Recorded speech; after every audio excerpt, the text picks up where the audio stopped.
probably as much as any team in the league. But I don't fear him, I can tell you that much. I'd much rather have a win against a first ballot Hall of Fame coach, you know, in Belichick than a slappy coach. I mean, shoot, he's going to get what I got. Go, you got him. We got the Gronk. We're putting Kong on them. I get it. They got all the trophies, and they got the record says what it is. But, you know, I think we got the same record as we had in that stadium on Sunday. It's a brand new team, and we'll see what happens. Don't talk about it, be about it. On Sunday, we'll see who can walk the walk, Belichick's Pats or Rex's Bills. Which team has the mental edge heading into Sunday, Mr. Bayless? I believe the New England Patriots won this week psychologically with one line from its head coach, from their head coach. Let's hear it. We've done okay. I think we've done okay against Rex Ryan. That's what Bill Belichick said. And that closed the case and closed the week for me. I like Rex. I love him in his press conferences and his media sessions. Loved having him on a show when we visited up to the training camp. He's the biggest thing in Buffalo since Jim Kelly retired. That place is going crazy over Rex, and it's in large part because of his persona and his showmanship and his mind gamesmanship that he plays with Belichick and Brady. That excites that region. That place will be on fire this Sunday. But I thought that Rex got a little too full of himself this week. And I thought he talked and talked and talked to the point that, and I'm just guessing on this, that Tom Brady will no longer be distracted by the mind gamesmanship that he so brilliantly usually plays. I think Tom Brady will be infuriated by it. And I'm going to say this again. I believe you're going to see Tom Brady once again be on an 07 style mission in which he's going to take Deflategate out on opponent after opponent after opponent. And the one he would like to most take it out on, just because they've had such a rivalry, and if any head coach has, quote-unquote, owned Tom Brady, it is definitely Rex the Hex Ryan. But in this case, I think he's going to relish taking it out on Rex's new football team. I'm sure Tom Brady respects the heck out of this defense, and he will take great pleasure in picking it to pieces. And I believe he will. I picked 24-21, and I know that doesn't sound like great conviction, but I think you'll walk away from this game saying, you know what? They walked in with the psychological edge, and they proved once again they're just a little better than even these Buffalo Bills. And I've got the Bills as a wild card team. That's not going to change off this game. But I think edge going in, Brady, Belichick. The Killer Bees advantage.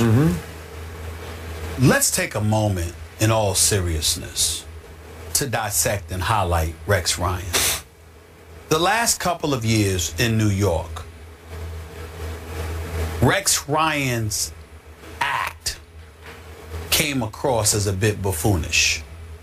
I'm never calling him the man that, because you certainly don't want to get caught up in characterizing individuals in a derogatory fashion. And I'm certainly not doing that with Rex Ryan. I'm talking about his act. Yeah. Not talking about him, the man.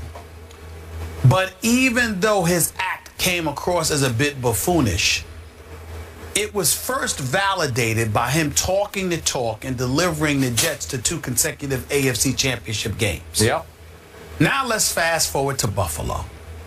He gets fired from the New York Jets job. He comes on the set with us at First Take when we went to his camp. And even though I had no enjoyment whatsoever being up there in Foxborough with New England, I thoroughly enjoyed being in Rochester, New York. I love Foxborough. Well, I didn't like being up there because the New England Patriots were busy practicing and they never came on the show until the last 5 minutes. That's what they do. They're about winning football games, not being on I didn't want to be day. there, but I loved being in Buffalo and I loved being in Florham Park, New Jersey. I have no problem with them stiffing us. They were very good to us. They were the Jets and the Bills were first class all the way. Let me just say that. And the better team is the New England Patriots. All right, that don't mean they ain't classless. Now let's get back to it. No one's ever accused them of being classless. I'm talking about towards their guests. That's all I'm saying. I mean it, and that's that. Now let me get back to the Bills.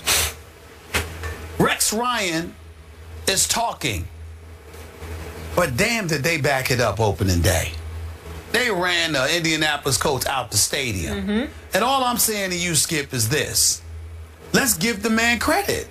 Because you have called him maybe the most brilliant defensive mind in all of football. Not maybe. Okay, no, not maybe. Yeah. You're going up against a guy in Bill Belichick who at one time was considered a genius. But when he goes up against Rex, you say Rex doesn't give him anything because Rex doesn't have to take a back step towards him as it pertains to defense.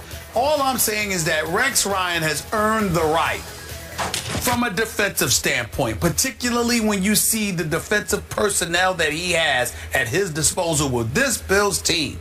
Rex Ryan deserves the right for us to step back and say, let's see. Yeah. Because that's where I'm at. Because it's not just Rex Ryan talking with no personnel to work with. Now, when he told me the Jets were going to win, you know, because they were going to score points, and I'm looking at Geno Smith as your quarterback and Eric Decker as your #1 wide receiving offensive option, I knew that was a joke. But when you tell me we've got some studs because you went out and got LaShawn McCoy, because Sammy Watkins is your wide receiver, okay, because Tyrod Taylor is somebody that can make things happen. And then I look at this defense with Hughes, with Kyle and Mario Williams and these boys, and Marcel Darius coming back. I'm like, whoa, and Gilmore and those guys. I'm like, okay, these brothers can get at you.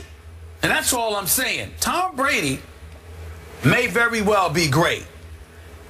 But he might need to be great in order to get out of there alive on Sunday afternoon, figuratively speaking. I think he'll be okay. I think he'll, all right, he'll survive. I'm just saying. I'm just saying. I didn't mean it literally. I'm just talking in football vernacular. No, I got I'm saying, look, man, these guys are coming. And we know that Rex has brought the house when he hasn't had personnel like this. He had a strong secondary in New York. In Buffalo, he's got a front seven, man, that might be the best in the NFL. Okay. It's not a joke. All right. It's definitely not a joke. Now, back to psychological edge. Now we're being told that the Buffalo Bills official pro shop is selling little air pumps used to inflate or deflate footballs, selling them to the fans, maybe to take to the stadium.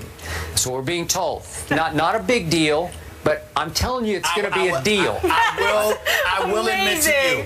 I will admit to you, to do something like that to a guy like Tom Brady, he'll pay attention to that. I do believe he will take that to heart, and he will take it out I'm just on the saying, Bills. he's the kind of he guy. Will. Listen, he is the kind of guy. Michael Jordan not only taught us that, he taught me, look, little things that get said or implied to you, to the great one. I completely agree. We always hear that. Yep. Tom Brady's great. Advantage Brady. We have to leave it there. LaShawn McCoy did participate in drills, so that should be a good sign that maybe he'll be going on Sunday. Let's hope so. Speaking of Sunday, we got another matchup of Heisman-winning quarterbacks Marcus Mariota and the Titans face Johnny Manziel and the Browns. Johnny is starting. We'll discuss that one next. Who has the upper hand? Don't miss that. I said Eminem. I'm surprised that Molly wouldn't pick up on that, considering that Molly starts with an M.